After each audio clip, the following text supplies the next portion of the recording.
여러분 안녕하십니까? 4월 25일 화요일 뉴스투데이입니다. 북한군 창건 기념일 과연 핵실험 버튼까지 누를까? 박영식 인민무력상이 초정밀화되고 진흥화된 타격수단이 실전 배출에 있다고 위협했습니다. 군사적 긴장을 최대치로 끌어올리려는 행동으로 보입니다. 김세진 기자입니다. 북한은 북한군 창건일 85주년을 기념해 어제 평양에서 중앙보고대를 열고 각종 핵탄두와 첨단 타격수단들이 이미 실전 배치된 상태라고 위협했습니다. 연설에 나선 박영식 북한 인민무력상은 미국 본토를 조준경 안에 잡아넣은 핵 공격 수단들은 이 시각도 항시적인 발사 상태에 있다고 밝혔습니다. 또 현재 한반도에서 최악의 핵전쟁 발발 국면이 조성되고 있다며 적들이 거듭되는 경고에도 불구하고 군사적 모험의 길로 나오려고 한다면 강력한 핵 선제 타격을 하겠다고 위협했습니다. 대남 선전 매체를 통해선 한반도로 전개되는 비핵 추진 항공모함 칼빈 스노를 가라앉히겠다며 미군 함정들이 불타는 영상을 공개하기도 했습니다. 패배는 언제나 침략자 미제의 것. 북한의 직업 총동맹이나 청년동맹 같은 사회단체들도 일제히 동원돼 결사항전 의지를 밝혔습니다.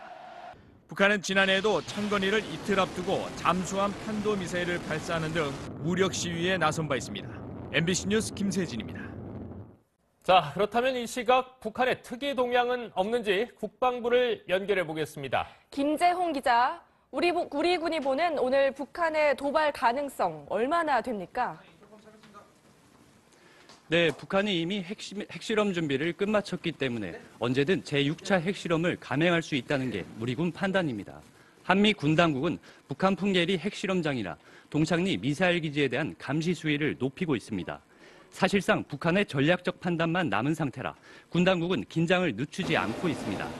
아직까지 북한의 특이 동향은 없는 것으로 알려졌지만 핵실험 같은 전략 도발 외에도 전술적 도발이나 탄도미사일 발사 같은 저강도 도발을 해올 가능성도 있다고 보고 만반의 대비 태세를 갖추고 있습니다. 북한이 핵실험 단추를 누르지 못하도록 미국의 대북 압박도 계속되고 있는데요.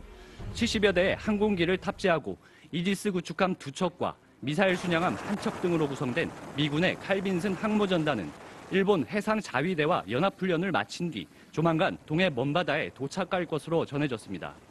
네, 지금 김 기자 언급한 대로 계속 한반도로 북상 중인 항모 칼빈스함이 이제 도착할 때가 됐는데요. 우리 해군과 연합훈련을 한다는 얘기까지 나오고 있네요.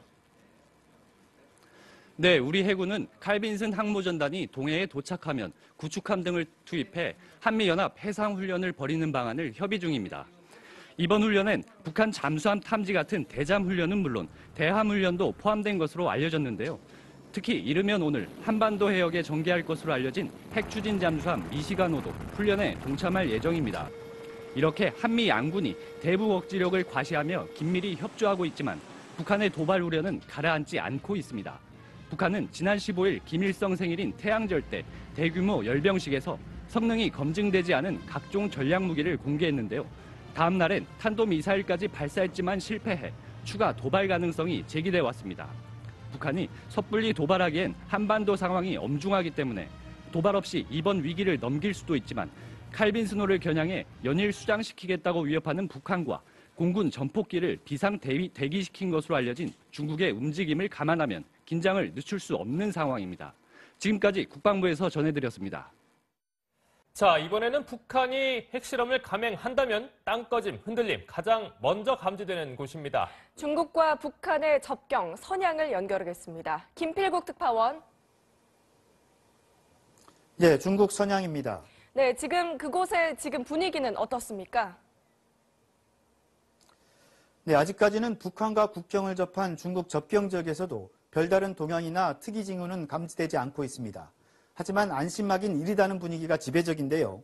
지난 5차 핵실험 당시 북한은 오전 9시 30분을 기해 핵실험을 한 바 있습니다. 작년 1월에 4차 핵실험 역시 10시 반이 돼서야 충격파가 감지됐던 만큼 조금은 더 지켜봐야 한다는 겁니다. 이런 가운데 당초 군창건 기념행사를 맞아 북한을 방문하기로 했던 조선족 기업가 다수가 방북을 취소한 것으로 전해졌습니다. 이에 따라 일각에선 북한이 별 도발 없이 군창건 기념일을 보낼 거라는 관측도 조심스럽게 나오고 있습니다. 하지만 한반도 주변에 일촉즉발의 상황이 벌어지고 있는 만큼 앞으로도 당분간은 긴장은 늦출 수 없을 것으로 보입니다. 네, 김특파원 지금 예전에 볼 수 없었던 것 하나가요. 북한과 중국이 각각 자신들의 언론 매체를 동원해서 연일 난타전을 벌이고 있죠. 이걸 중국의 실제 압박이다 이렇게 봐도 될 만한 분위기입니까? 네, 그렇습니다. 중국의 관영 매체는 연일 계속해서 북한에 대한 압박 수위를 높이고 있습니다. 북핵에 대한 불용 입장은 확고하고 북한이 핵을 중단해야 관계가 회복될 거라면서 도발을 멈추고 대화의 장에 나오라고 강조했습니다. 이 같은 메시지는 북한 조선중앙통신이 남의 장단에 춤을 춘다며 중국을 비난한 데 대한 대응으로 보이는데 양국 관영 매체가 대리전을 벌이듯 강경한 어조로 서로 비난하고 있습니다. 이에 대해 중국 외교부는 정세를 긴장시키는 행동을 하지 말라며 압박 강도를 더 높였습니다. 최근엔 접경지역 일대에서 이루어지던 북중 밀무역 단속도 강화됐는데 이 또한 대북 압박의 일환으로 풀이되고 있습니다. 6차 핵실험만큼은 막아야겠다는 중국의 의지가 어느 때보다 확고한 것은 분명해 보입니다. 선양에서 MBC 뉴스 김필국입니다. 네, 선양이었습니다. 도널드 트럼프 대통령은 지금 한창 업무를 보고 있을 시각입니다. 아마 시시각각 보고를 받고 있을 텐데요. 워싱턴을 연결하겠습니다. 현완섭 특파원. 네, 트럼프 대통령이 중국 시진핑 주석과 일본 아베 총리와 잇따라 통화를 했는데요. 어떤 내용이었습니까? 네, 미국과 일본, 중국 세 나라 정상이 같은 날 잇따라 전화 통화를 한 건 흔치 않은 일입니다. 특히 트럼프와 시 주석은 불과 열흘여 만에 다시 통화를 했습니다. 그만큼 이번에는 북한의 도발을 막겠다는 의지가 강하다는 뜻으로 해석됩니다. 백악관이 시 주석과의 통화 뒤에 성명을 발표했는데요. 트럼프 대통령이 북한의 지속적인 호전성을 비난하고 그 행동이 한반도를 불안정하게 만들고 있다고 역설했다고 밝혔습니다. 또 두 정상이 북한 핵과 미사일 프로그램 위협의 긴급성에 동의하고 한반도 비핵화를 위한 공조를 약속했다고 설명했습니다. 아베 일본 총리는 미일 양국이 북한의 핵미사일 도발 자제를 강력히 요구하기로 합의했다고 통화 내용을 전했습니다. 미국 언론은 미중일 정상의 전화통화는 북한 김정은에게 보내는 마지막 경고라고 분석했습니다. 현 특파원, 트럼프 대통령은 오늘 새벽에도 북한을 압박하는 발언을 빼놓지 않았는데 안보리 대사들을 만난 자리에서 메시지가 나왔죠? 네, 트럼프 대통령이 오늘 유엔 안보리 회원국 대사들을 백악관으로 초청해서 오찬을 함께했습니다. 북한 문제가 오찬 회동의 핵심 주제였습니다. 이 자리에서 트럼프는 북한 문제가 세계의 실질적인 위협이자 세계 최대 문제라면서 결국엔 우리가 해결해야 하는 문제라고 강조했습니다. 그러면서 북한의 현상 유지는 용납할 수 없으며 안보리는 북한의 핵과 미사일 프로그램에 대한 강력한 추가 제재를 가할 준비가 돼 있어야 한다고 말했습니다. 또 사람들이 지난 수십 년간 북한 문제에 눈감아왔는데 이제는 문제를 해결해야 할 때라면서 북핵 해결 의지를 거듭 강조했습니다. 지금까지 워싱턴에서 전해드렸습니다. 네, 옆나라 일본도 북한의 선택과 이에 따른 미국의 대응을 긴장 속에 주시하고 있습니다. 이번엔 도쿄 이동해 특파원 연결하겠습니다. 이동해 특파원, 일본은 그동안 한반도 위기론에 가장 민감하게 반응해온 나라인데요. 북한의 도발 가능성에 대해 일본 정부는 어느 정도 무게를 두고 있습니까? 네, 일본 정부는 당장은 북한의 특별한 동향이 감지되지 않고 있다면서도 도발 가능성에 대비해 높은 수준의 경계 감시 태세를 유지하고 있다고 밝혔습니다. 핵실험도 핵실험이지만 지정학적으로 일본 정부가 우려하는 것은 북한이 복수의 장소에서 동시다발적으로 미사일을 발사할 경우입니다. 현재 일본이 갖추고 있는 이지스함과 팩3 요격 시스템으로선 100% 요격은 어렵다는 것이 전문가들의 의견입니다. 지난 3월 북한이 쏜 미사일 4발 중 3발이 일본의 배타적 경제 수역안에 떨어졌는데요. 태양절 군사 퍼레이드 당시 선보인 사정거리 3,200km의 무수단은 78개 주일 미군 기지를 어디든 타격할 수 있을 것이라는 분석이 나오고 있습니다. 네, 앞서 워싱턴을 연결할 때 이 트럼프 대통령이 추가 대북 제재를 안보리에 촉구한다는 얘기가 나왔었는데요.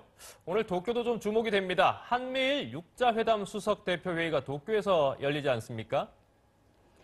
네, 북한의 도발 가능성이 점쳐지는 날 한미일 3국의 수석 대표들이 오전 9시 반부터 도쿄에서 머리를 맞댑니다. 이 자리에서 3국 대표들은 대북 압박을 극대화하기 위해 강력한 메시지를 조율할 것이라는 관측이 나오고 있습니다. 이와 별도로 아베 총리는 모레 푸틴 대통령을 만나 대북 역할론을 요청할 것으로 알려졌습니다. 최근 러시아가 블라디보스톡과 북한의 나진항 전기 항로를 개설하고 매달 6차례 만경봉호 운항을 허가했는데요. 대북 제재의 일환으로 만경봉호 입항을 금지하고 있는 일본은 러시아가 북한에 국제 제재를 빠져나갈 빌미를 주고 있다고 유감을 표명한 바 있습니다. 지금까지 도쿄에서 전해드렸습니다. 네, 북한군 창건기념일의 핵실험 가능성 좀 더 다각도로 짚어보도록 하겠습니다. 이 자리에 국방안보포럼 양욱 수석 연구위원님 오늘도 나오셨습니다. 안녕하십니까? 예, 안녕하십니까? 네, 어제 가장 큰 뉴스가요. 사실 미중일 정상이 긴급히 전화 통화를 했다. 이렇게 국제 정세가 요동을 치고 있는 모습입니다. 물론 우리는 아직 선거 중이기 때문에 좀 코리아 패싱의 우려가 있다 없다 이런 논란도 나오긴 했는데 어쨌든 한반도의 위기 상황이 그만큼 어느 정도 수위에 다다랐다고 봐야겠죠? 예, 그렇습니다. 일단은 이 주변의 주요 강대국 정상 간의 통화가 잦아진다는 것은 무언가 일이 있을 때 빨리 최소한 이 정상들 사이에서는 공통된 소리가 나오게 해야 된다라고 하는 그런 준비라고 볼 수가 있고요. 다만 과거의 그 대한민국 위기를 생각을 해봤을 때 예를 들어서 제1차 북핵 위기나 아니면 좀 더 이전에 1970년에 도끼만행 사건으로 인해서 미국의 어떤 보복 작전 이런 부분들을 생각해 봤을 때 그에 비해서는 상대적으로 긴장의 강도는 낮을 수밖에 없다. 특히 이제 제1차 그 북핵 위기 같은 경우는 이 연변을 폭격을 하기 위해서 이제 예를 들어서 미군이 항모를 동원을 하고 뭐 이렇게 때릴 것이다. 그다음에 그 이전에 맥락상 봤을 때 그 94년 3월 19일에 그 불바다 발언, 서울 불바다 발언이 나오지 않았습니까?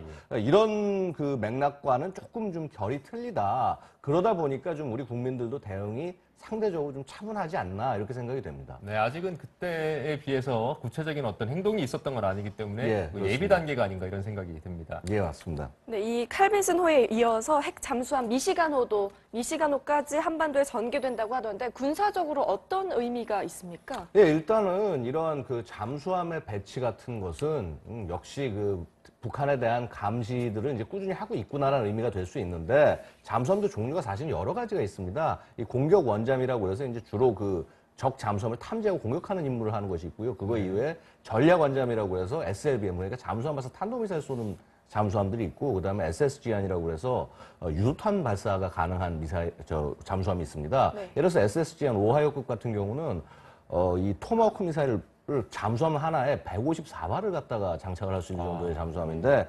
이런 것이 일단 들어와서 공개가 됐다라고 한다면은 북한에 대한 굉장히 강한 공격 의사를 보여줄 수 있는 것일 수도 있으나 그런 정도까지는 아니어서 아직 예를 들어서 그 한미 연합이나 이런 쪽에서 긴장을 좀 관리를 하고 있는 것이다. 아직 긴장을 올린 것은 아니다. 라고 말씀을 드릴 수 있습니다. 네, 양 박사님 어제부터 저희가 함께 짚어보고 있는 것 중에 하나가 지금 북한에 대한 중국의 압박이 과연 진정성이 있는 것이냐. 지금 서로 언론 매체를 통해서 주고받는 얘기들을 보면 메시지들이 상당히 험악합니다. 어떻게 그렇습니다. 보십니까? 뭐 일단은 그 북중 관계 자체가 과거만은 못하다라는 것은 사실이고요. 그럼에도 불구하고 어제는 누차 지적했듯이 중국이 북한에 대해서 갖는 그러한 필요성, 북한 정권이 어떤 형식으로 존재해야 된다는 필요성에 대해서는 바뀌지 않습니다. 결국은 이 메시지가 뭐냐 하면은 중국이 굉장히 강한 그 군사력을 이렇게 배치를 하고 하는 것이 북한에 대해서는 핵실험하지 말아라. 절대 용납할 수 없다라고 얘기하는 것이고 또 반면에 미국과 예를 들어서 대한민국에 대해서는 북한의 레짐 체인지 그러니까 정권 교체 시도하지 말아라. 이거 우리 용서할 수 없다. 결국은 그런 기존의 중국의 그 기조는 변하지 않았다라고 말씀드릴 수 있습니다. 이 최근 보도 중에 북한이 석유 공급을 통제하고 기름값이 폭등하고 있다는 기사가 눈에 띄는데요. 생존이나 핵이냐, 이 북한이 어떤 카드를 선택할 것 같습니까? 뭐 일단은 실제 중국이 그 석유 공급을 감소시킨 것이 아닙니다. 뭐냐면 6차 핵실험을 할 경우에 감소시키겠다라고 얘기를 한 것이고, 그럼 이 가격이 올라간다는 것은 북한 내부가 이것을 지금 비축하고 있다. 근데 이 의미는 뭐냐면 6차 핵실험 할 수 있다라는 것으로 볼 수가 있습니다. 북한은 결국은 핵을 보유하는 것, 그다음에 핵 가지고 강한 능력을 갖는 것이 정권의 생존이라고 바라보기 때문에 어떤 형식으로든 이 핵실험에 관한 것들을 진행할 가능성이 높다. 다만 시기에 관해서는 그것이 지금일지, 당장 오늘일지, 아니면 그 다음일지는 조금 지켜봐야 되겠습니다.